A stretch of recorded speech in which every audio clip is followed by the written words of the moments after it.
امریکہ کی مسلسل دوسرے روز ایران پر حملوں کے بعد آبنائے ہرمز میں بحری جہازوں کی آمد و رفت تقریباً مکمل طور پر رک گئی۔ عرب میڈیا کے مطابق اہم ترین آبی گزرگاہ میں جہازوں کی نقل و حرکت اب زیادہ تر صرف اسی شمالی روٹ تک محدود ہو کر رہ گئی ہے جس کی ایران نے منظوری دے رکھی ہے۔ عمان اور امریکی حمایت یافتہ جنوبی راہداری میں کسی قسم کی کوئی سرگرمی دیکھنے میں نہیں آئی۔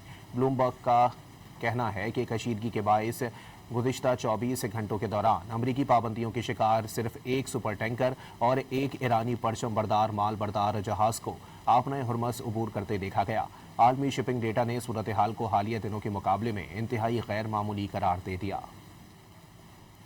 امریکہ کی مسلسل دوسرے روز ایران پر حملوں کے بعد آبنائے ہرمز میں بحری جہازوں کی آمد و رفت تقریباً مکمل طور پر رک گئی۔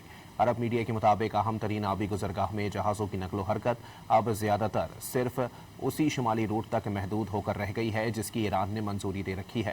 عمان اور امریکی حمایت یافتہ جنوبی راہداری میں کسی قسم کی کوئی سرگرمی دیکھنے میں نہیں آئی۔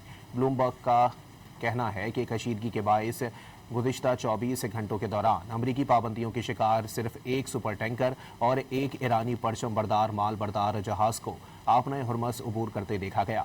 عالمی شپنگ ڈیٹا نے صورتحال کو حالیہ دنوں کے مقابلے میں انتہائی غیر معمولی قرار دے دیا۔